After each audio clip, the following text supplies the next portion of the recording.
Homies, Fontaine is right around the corner, and I am really excited. I wanted to make a video talking about Fontaine, laying out all the brand new things coming up in 4.0, including information on new characters, as well as some tips to help you prepare for the giant release of Fontaine, as well as a segment that will help returning players, as well as current ones, wrapping up everything, including items, updates, changes, you name it, that happened from now to Sumeru's release to help you hop in. So let's get hyped together and start with some free characters we're getting in 4.0. First, we're getting a free Lynette. She is the 4-star sword animo cat girl magician girl. Now, pardon my pronunciation, but we are getting a new kind of system in Fontaine. It's called the arc system, where Fontainian characters are going to be imbued with like one of two attributes. They are called Ousia and Pneuma. Pretty much certain enemies and puzzles around Fontaine are going to interact with these two attributes or energy. So Lynette is an Ousia imbued character. So that makes me think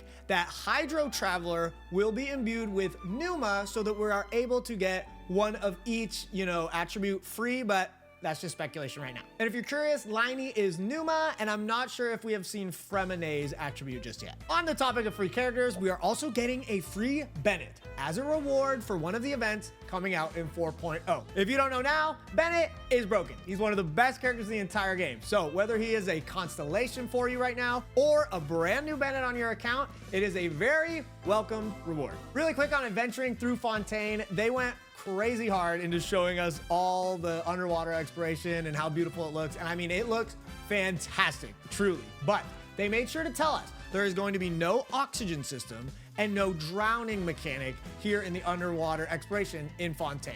And some people think that might be immersion breaking or too easy, but I gotta say, they estimated that 50% of Fontaine's exploration is gonna be done underwater, so I think it's for the best. So keep that in mind while we get excited to explore a brand new region and also get ready to explore the rich cultures and delicious snacks of Japan with TokyoTreat and Sakuraco, the sponsors of today's video. Their goal is to help you experience Japan right from the comfort of your own home. TokyoTreat is a monthly Japanese subscription snack box where you get 20 seasonal, limited edition, and exclusive Japanese snacks sent right to your door that are only available in Japan. This month's TokyoTreat box is the Fireworks Flavor Fest. Summer is in full force over in Japan, and they are celebrating the Hanabi, or the Fireworks Festival. Yes, just like Yoimiya. And Sakuraco is a monthly Japanese snack box that gives you 20 artisan Japanese snacks, all made from local Japanese snack makers, while also including a taste of Japanese culture, like this Bingata Uchiwa, which is a traditional Japanese fan. This month's Sakuraco box is all about festivals in Okinawa. The awesome part about the Sakuraco box is that each box tells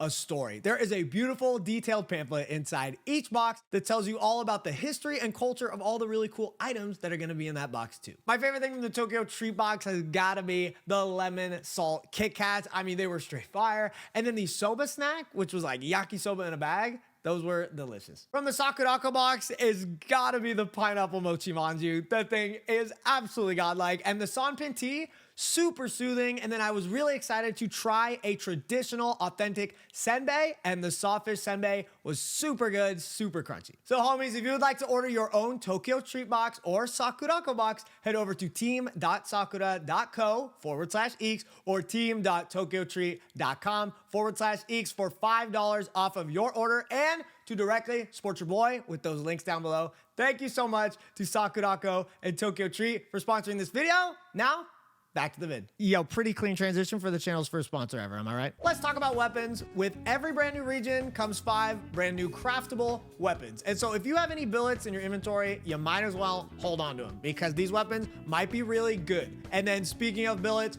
there's gonna be a new weekly boss in Fontaine. There always is. So get ready to clear that. You're gonna get ascension materials for a lot of brand new Fontaine characters, I'm sure, as well as potentially getting some more billets. More on weapons, we're getting 5 new battle pass weapons. And these aren't replacing the ones we already had, like Serpent Spine and Deathmatch. These are 5 more getting added. So you now have 10 different ones to choose from. We don't know what they do right now or how good they're going to be, but I do have a guess all of the weapons we have right now give crit rate. So because it costs $10, I think they want to give us something pretty decent.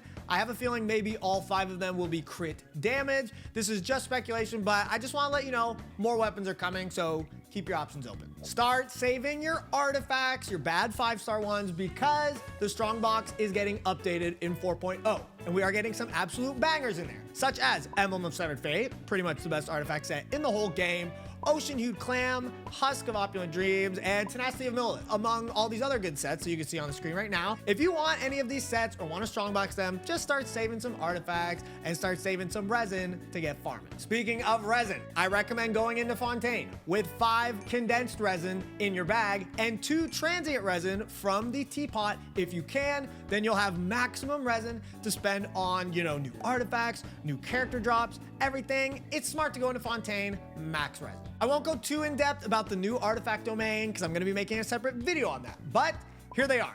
This golden troop set, I gotta say, did Fischl need buffs? I don't think she did, but let's go.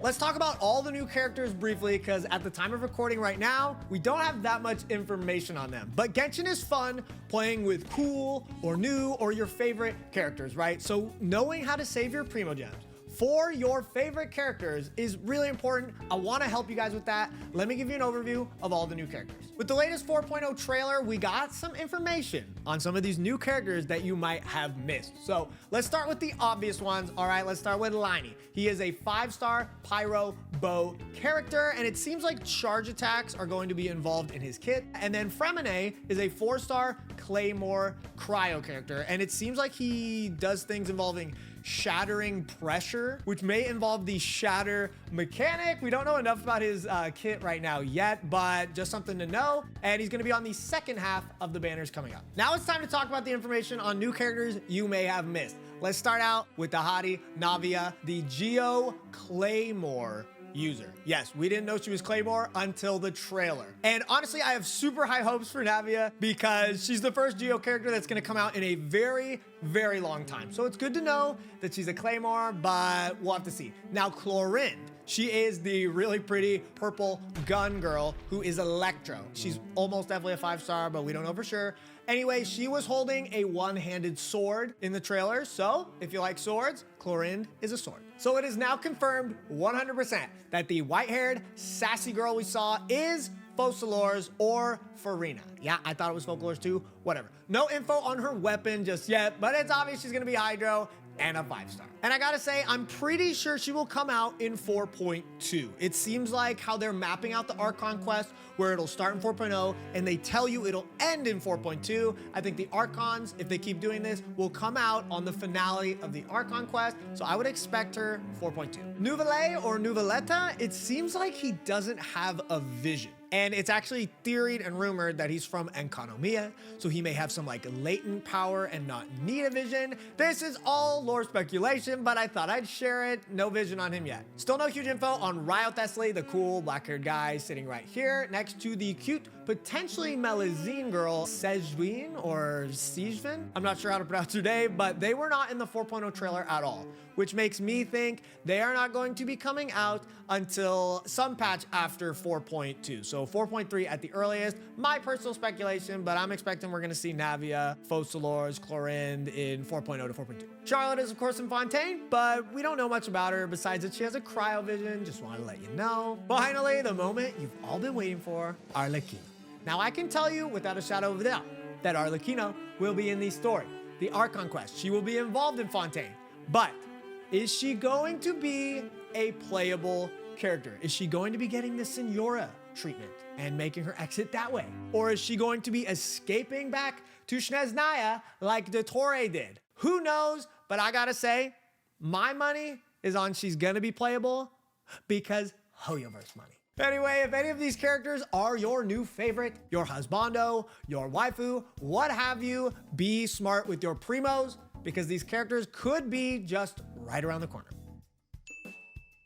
So now I want to go over everything that returning players should know that came out during Sumeru, and current players should probably get a little bit of a reminder about these things. First off, they are giving a free teleport point to everybody near the entrance of Fontaine. So no matter where you are in the story or your exploration, you'll be able to get to Fontaine very fast. Sumeru's craftable weapons were all right. They really were nothing to write home about, but the sword, Sapwood Blade, is actually extremely good on Bennett, and I thought I'd throw this in there because we're getting a free Bennett, go craft Sapwood, and he's gonna be gaming right from the start. I know it's easier said than done, but the Sumeru Archon quests, you guys should be catching up on them, okay? Because not only is it going to give you context going into the Fontaine Archon quest, it might actually just straight up be a prerequisite that you have to do before you can start the Fontaine Archon quest. So this is your friendly reminder.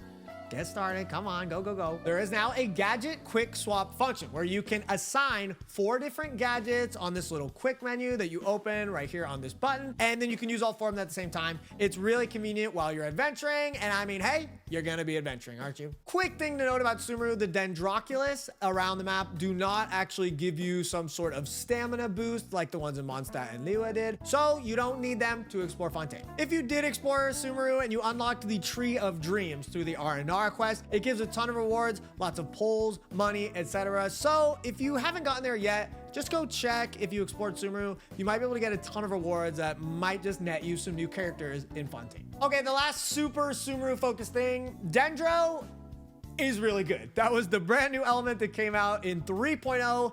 It's broken. It's one of the best elements in the whole game, and you get Kale for free, and she's really good. You get her for free clearing floor 4 of the Abyss, a very easy feat, and you may not believe me, but Dendro Traveler is actually really good. Definitely, in my opinion, the best Traveler we have. So you've got 2 Dendro characters right there. Incorporate them into some of your favorite teams or try out some new fun teams. Dendro is super good. Genius Invocation TCG was added to the Genshin base game. That is Genshin Impact's, full-fledged card game mode. And I gotta say, I honestly do think it's really fun. They just don't have any sort of ranked ladder or competitive, mode. And to be honest, that makes it a little less attractive to me to sink my time into, but give it a try if you want. There are some rewards in there. All right, I'm gonna go quickly over the artifacts that all came out during Sumeru. There are 6 different sets in 3 domains. First is Deepwood and Gilded. This domain is amazing. Deepwood is effectively the Viridescent Venerer of Dendro. It boosts up all Dendro reactions. Your DPS can wear it, your support can wear it. It's totally needed on pretty much every Dendro team there is. And then Gilded Dreams is a fantastic set. It gives a lot of attack and elemental mastery. It's raw stats, and it's good on a ton of different characters. Next is Desert Pavilion and Flower of Paradise Lost. Desert Pavilion is fantastic on Wanderer, Hazo, and Shao. And then the Flower of Paradise Lost is just the best in slot for any Burgeon, Bloom, Hyper Bloom team you can. The thing is that Gilded and Flower of Paradise Lost are actually pretty comparable in how strong they are. Flop is a little bit stronger, so just use whichever one you got. Next is Nymph's Dream and Vorukasha's Glow. This Hydro set is all right. The thing is it's not like way better than Heart of Depth for these Hydro DPS characters, or even two-piece sets that you may already have. So unless you're like a super huge child fan or whatever, you probably don't need to farm this set. And then Vorukasha's Glow it has the 2-piece HP, which is good for supports and Nilou and stuff like that. But the 4-piece is pretty much only made for Dia. Honestly, it's not the best domain out there. If you didn't see, Lisa, Ayaka, Klee, and Kaya all got brand new skins. Unfortunately, you can't get them for free anymore. Actually, you can get the Kaya one if you just blast through in the next couple days, but that's the only one you can get for free. They're all very cute.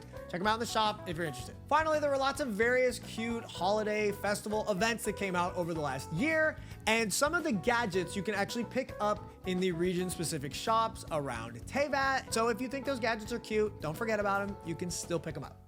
So homies, that is going to do it for my Let's Get Hype for Fontaine video, breaking down what's coming, reminders, how to prepare. I just really wanted to talk about Fontaine. All right, so I hope you guys enjoyed this video. Huge shout outs to TokyoTreat and Sakuraco for sponsoring this video. It's our first ever sponsor on the channel. So homies, you guys can go check them out, save that $5 and really truly support me and the channel. Thank you guys for that. Also, thank you to the patrons. We got Zik, Gophers, Meow, Caldo, everyone else on Patreon. Thank you guys so much. And thank you guys just for watching. Likes, comments, they go a huge way. I'm going to deuce out. All right. I'm going to go get ready for Fontaine, get ready for the subathon.